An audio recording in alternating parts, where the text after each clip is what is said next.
बच्चों, सबसे पहले तो आपको 15 अगस्त की हार्दिक शुभकामनाएं।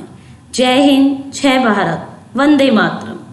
अब मैं आपको आपकी बसंत किताब का पाठ 5 चिट्ठियों की अनूठी दुनिया पढ़ाने जा रही हूँ।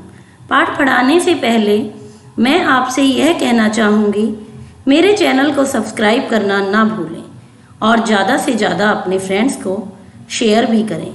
अब मैं पाठ पढ़ाना स्टार्ट करती हूँ। साहित्य में पत्र लेखन का बहुत महत्व है। अलग अलग भाषाओं में इसे अनेक नामों से जाना जाता है। हर कार्य रनर से लेकर मोबाइल तक संदेश भेजने के तरीके खोज निकाले गए, किंतु पत्र का महत्व आज भी कायम है। मनुष्य के पास अनेक संचार के साधन हैं, फिर भी मनुष्य पत्रों का सहारा जरूर लेता है। वे कहते हैं इनके नाम भी भाषा के अनुसार अलग अलग हैं।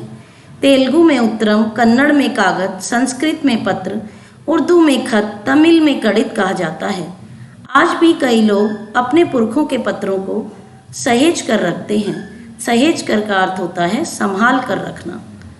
पंडित जवाहरलाल नेहरू ने सन 1953 में सही ही कहा था कि हजारों साल तक संचार का साधन केवल हर कार्य रनर्स या फिर तेज घोड़े रहे हैं।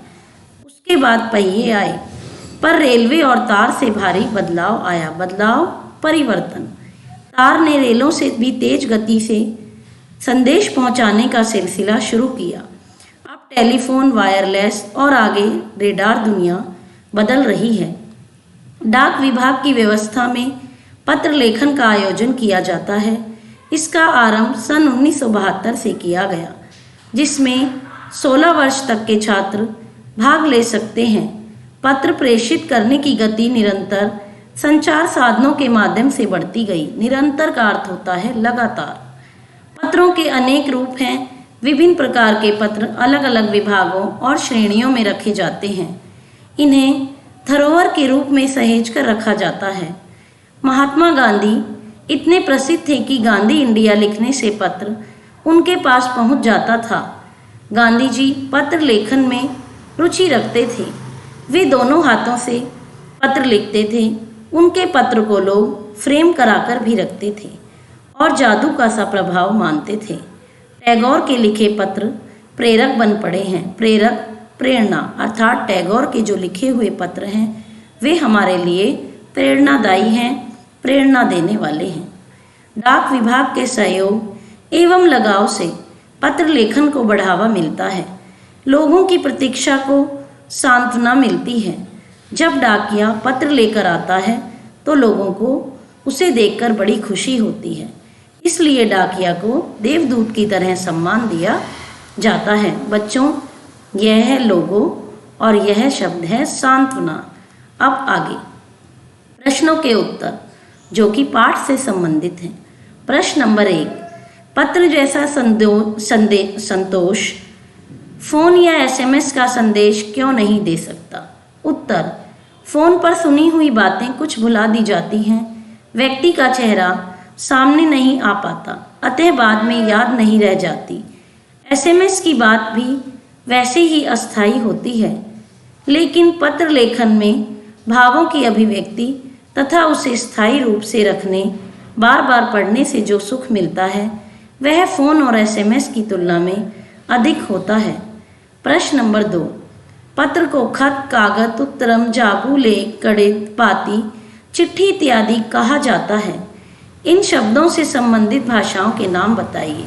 उत्तर, खत की भाषा उर्दू, कागज कन्नड़, उत्तरम तेलुगु, जाबू तेलुगु, लेख तेलुगु, कड़ित तमिल, पाती हिंदी, चिट्ठी हिंदी, पत्र हिंदी, पत्रम संस्कृत। प्रश्न नंबर 3, पत्र लेखन की कला के विकास के लिए क्या क्या प्रयास हुए? लिखिए। उत्तर, पत्र लेखन की कला का विकास मानव सभ्यता के विकास के रूप में देखा जाता है।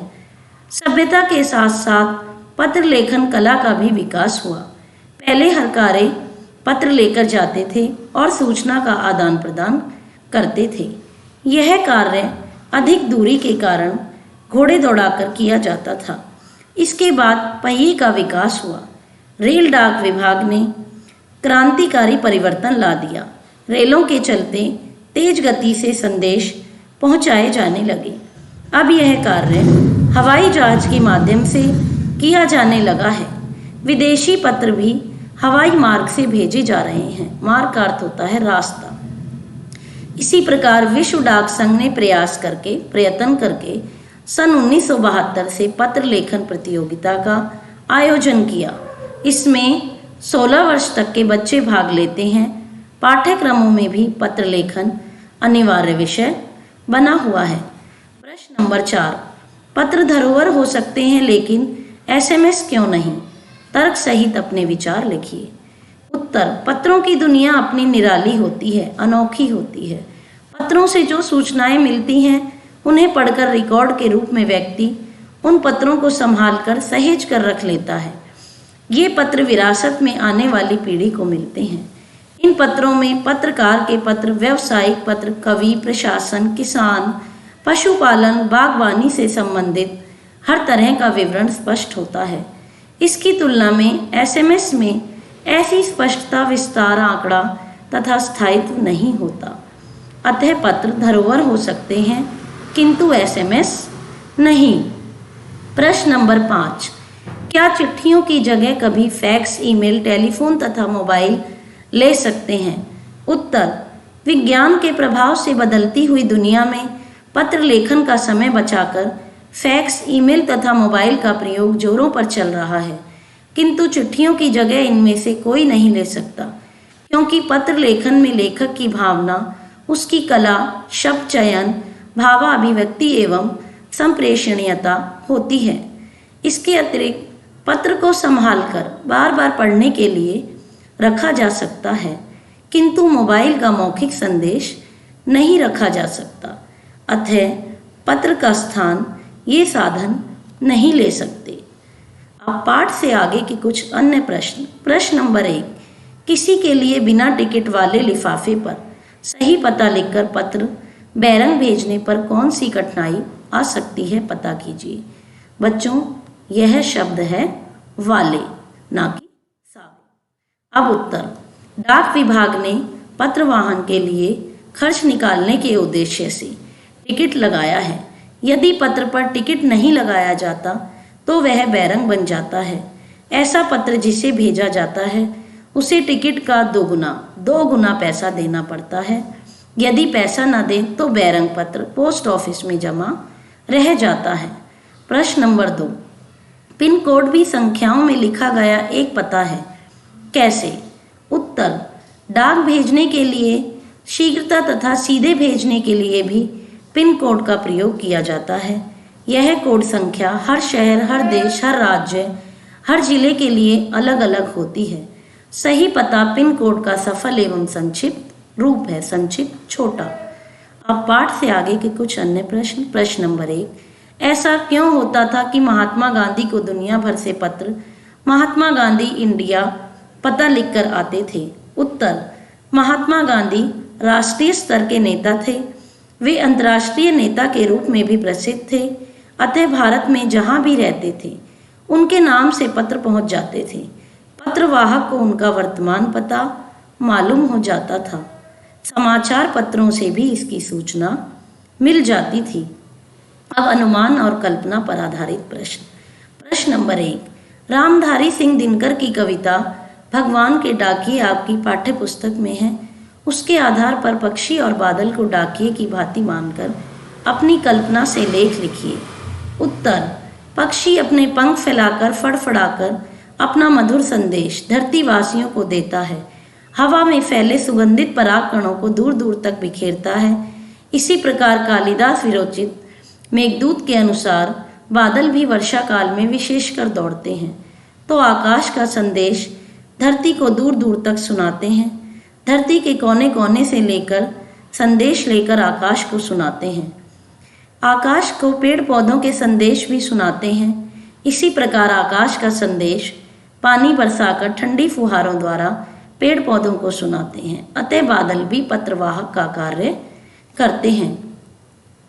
अब बच्चों, जो यह प्रश्न नंबर 2 है और 3 है वो आपके स्वयं के द्वारा करने वाले हैं। इसलिए प्रश्न नंबर 4, केवल पढ़ने के लिए दी गई रामदरस मिश्र की कविता चिट्ठियाँ ध्यानपूर्वक पढ़िए और विचार कीजिए कि क्या यह कविता केवल लेटर बॉक्स में पड़ी निर्धारित पते पर जाने के लिए तैयार चिट्ठियों के बारे में है, या रेल के डिब्बे में बैठी सवारी भी उन्हीं चिट्ठियों की तरह है जिनके पास उनके गंतव्य तक का टिकट है।